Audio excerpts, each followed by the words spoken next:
As dawn broke over the golden plains of Rohan, the people of Edoras formed a winding column that stretched far into the distance.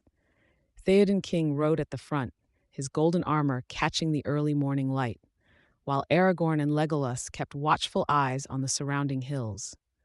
The air was thick with uncertainty as women clutched their children close and men gripped their weapons tighter. The wind carried whispers of fear, but also hope, as the great exodus to Helm's Deep began. Éowyn moved among her people, offering words of comfort and sharing what little provisions they had, her strength becoming a beacon for the weary travelers. The second day of travel brought an unsettling fog that crept across the plains, reducing visibility to mere yards. Gimli's unease grew as his keen ears picked up strange echoes in the mist. Aragorn's ranger's instincts screamed danger, but the column couldn't move any faster without leaving the weak behind. When the first warg howls pierced the air, they came from all directions at once. Theoden's guards formed a protective circle around the civilians, while Legolas's bow sang in the fog, finding targets that others couldn't even see.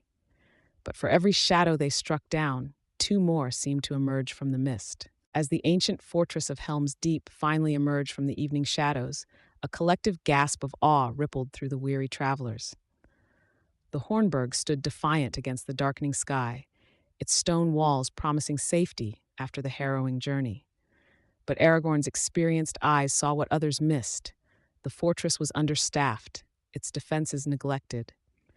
As the massive gates groaned open to welcome the refugees, Éowyn organized the distribution of supplies, while Theoden and his captains gathered in the torchlit hall to plan their defense. Gimli walked the battlements, his expert dwarven knowledge noting every crack and weakness. In the gathering darkness, Legolas stood at the highest point of the deeping wall, his keen elven eyes fixed on the horizon, where the first signs of their pursuers were beginning to appear. The ancient stones of Helm's Deep stood silent against the darkening sky, their weathered surfaces reflecting the last rays of sunlight. Within the fortress walls, the atmosphere grew heavy with anticipation. Theoden King stood atop the deeping wall, his golden armor catching the fading light as he surveyed the horizon. Beside him, Aragorn's keen eyes searched the gathering darkness, while Legolas remained unnaturally still, his elven senses alert to the approaching danger. The first distant drum beats echoed across the valley, sending chills through the ranks of soldiers. Women and children huddled in the glittering caves below, their whispered prayers mixing with the sound of sharpening blades and shuffling feet above. Young boys, barely old enough to hold swords, stood trembling in borrowed armor, their faces a mixture of fear and determination. Rain began to fall, first as a gentle mist, then in heavy sheets that drummed against shields and helmets. Lightning split the sky, revealing the approaching horror, an endless sea of torches stretching to the horizon. Gimli's gruff voice cut through the tension with a jest about the weather, drawing nervous laughter from nearby soldiers. Aragorn moved among the defenders, his presence alone strengthening resolve, while Legolas counted the approaching forces with growing concern. In the courtyard below, Éowyn organized the last of the civilians into the caves, her sword at her hip despite orders to remain hidden. The first arrows were nocked, bowstrings kept dry under careful cover. Thunder rolled overhead, nature itself seeming to hold its breath before the coming storm. The first volley came without warning, black arrows whistling through the rain. Shields raised instantly, but not all found their mark in time. The defenders' response was swift, their own arrows finding targets in the advancing mass below. Aragorn's voice rang out commands in both common speech and Elvish, coordinating the defense with practiced efficiency. Gimli and Legolas resumed their friendly competition, though their hearts weren't fully in it this night. The first siege ladders appeared through the gloom, massive constructions that seemed to move of their own accord. As they slammed against the walls, the real test began. Theoden drew his sword, the sound of steel echoing across the battlements. The night would be long, and dawn seemed an age away. Below, in the caves, the sound of battle began to echo through the rock, and mothers held their children closer, praying to powers old and new for protection. The rain poured mercilessly upon the ancient stones of Helm's Deep as thousands of torches approached through the darkness. Aragorn stood at the deeping wall, his weathered hand resting on the cold stone as he watched the approaching army. The beating of drums echoed through the valley, growing louder with each passing moment. Below, Theoden King rallied his men, his voice carrying across the battlements despite the storm. Young Haldir and his elven warriors stood perfectly still, their golden armor gleaming despite the darkness, arrows nocked and ready. The first wave of Uruk-hai reached the causeway, their iron-shod feet thundering against the stone. In that moment, a single arrow was loosed, not by command, but by the trembling hands of an elderly defender. The battle for Helm's Deep had begun. The explosion rocked the very foundations of the deep. Gimli's warning came too late as the deeping wall erupted in a shower of ancient stone and broken bodies. Through the breach poured countless Uruk-hai, their savage roars mixing with the screams of falling defenders. Aragorn found himself thrown to the ground, ears ringing, tasting blood. Through the chaos, he witnessed Legolas performing impossible feats of archery, each arrow finding its mark even in the driving rain. The elven warriors fought with grace even in defeat, their blades singing in the night. But they were being overwhelmed. In the courtyard below, Theoden watched in horror as his impregnable fortress began to crumble. The king's face, illuminated by lightning, showed the first signs of despair. Hope came with the first light of dawn.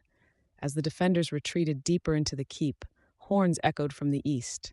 Aragorn, blood-stained and weary, rushed to the window of the great hall. There, silhouetted against the rising sun, rode Gandalf the White, his staff blazing with light. Behind him, Éomer led the riders of the Mark, their spears gleaming like a forest of silver.